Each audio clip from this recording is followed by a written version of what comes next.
21 hours layover, Hong Kong and Macau. Part 2.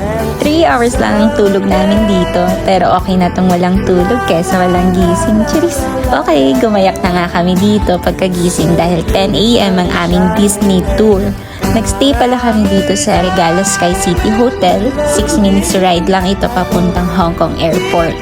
Pinili namin ito since gahol talaga sa oras at mahirap na baka maiwan pa ako ng eroplano. Pero mula sa hotel namin papuntang Disneyland, ito ay around 12 minutes ride lang. So, keri boom boom na. Nung time na yan, sabi sa forecast, uulan daw ng bongga. Kaya grabe talaga, pinagdasal namin wag umulan sa araw na yan. Kasi sayang ang outfit, sayang ang oras, sayang ang TikTok, lahat sayang, di ba? At eto na nga, bumiyahin na nga kami papuntang Disneyland. Let's start the adventure again. Saktong 10 AM, nakarating na kami ng Disneyland. Finally, ang sarap sa puso. Unti-unti na namin natutupad mga childhood dreams namin. Sobrang fun talaga kasi kami ng Disney. Kaya ang sarap sa feeling na makarating kami dito. Iyak pa nga kami dyan eh. Pagdating pa lang namin dito, damang-dama na namin talaga agad. Para bang bumalik kami sa pagkabata. May music pa nga lang. Napapasayaw na kami agad. O diba, bigay na bigay talaga mga ating mo. Bukod sa Disney, ako ay sobrang fan din ng mga adventurous rides. So goal ko talaga na masakyan lahat ng pangmalakasang rides nila dito. Gahol man sa oras, kakayanin namin to. Para maisagawa ko lahat ng aking plano, ang binook kong tickets ay priority access tickets para wala ng pila-pila. Go lang ng go, ganun. Ang unang attraction pala na pinuntahan namin ay Mystic Manor. Isa itong dark ride attraction. May pagka-haunted siya ng very light. Para sa akin, ito ay 8 out of 10. Masaya na for the first ride, ganun. Sumunod na ride namin ay ang Grizzly Gulch. Ito yung sobrang top-rated attraction dito, kaya talagang ginol namin na sakyan ito.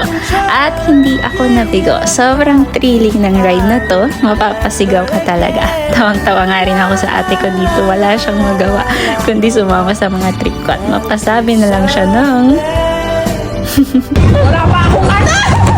O diba, ang saya ng tili ko habang si ate hindi na maipinta yung mukha niya dito. Para sa akin, ang ride na ito ay 1,000 over 10. O, diba? Ang saya ko talaga. Pagkatapos ng ride na to, ito na ang ate na high blood na. Kaya nagpahinga na muna kami at nag-change outfit sa mga sumunod na attraction. Nag-solo na muna ako. So, ang next attraction ay Winnie the Pooh. Nung bata pa ako, gustong-gusto ko si Winnie the Pooh. Kaya sabi ko, pag nag-Disneyland talaga ako, isa to sa pupuntahan ko.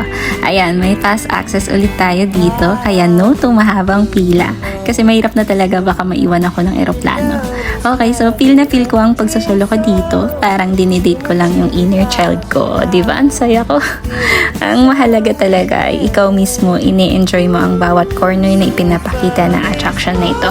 Kaya para sa akin, itong attraction na ito ay 9 out of 10. Sumunod na ride ay ang It's a Small World. In fairness, ang ganda ng fasad nito. Parang Disney Castle talaga. So, inside naman, kinakanta dito in different languages ang iconic song na It's a Small World. Bali, iba't ibang character ng culture din ang makikita mo dito. Nakakatuwa. Meron ding entry ang Pilipinas. O, diba? May paalam pa dyan eh. Kaya 8 out of 10 ang attraction na ito. Next ride dito ay ang Hyperspace Mountain. Nagpo-full memory na ako nito, kaya di ko na masyadong nakuhaan ng video. Pero para sa akin, 100 out of 10 ito kasi para siyang Grizzly Gulch na pinadilim at ganito siya ka-intense. O diba? At last ride na tayo, ang Iron Man Experience. Gusto ko rin tong ride na to kasi first time ko maka-experience ng 3D glasses with special effects na may pa-wind motion, sounds. Kaya feel na feel mo talaga. Para sa akin, ito ay 10 out of 10. Feeling ko hero din ako nito eh. So, ang saya lang na experience. Ayun si Iron Man. Hi! At dyan na nagtatapos. Ito na ang saya namin ng ate ko. Saktong alauna, labas na kami ng Disneyland. Sulit na sulit namin ang 3-hour experience namin dahil ang makarating lang dito ay sobrang fulfilling na. O tama na ang drama at habulin na ang 5 p.m. na flight. Hanggang sa muli!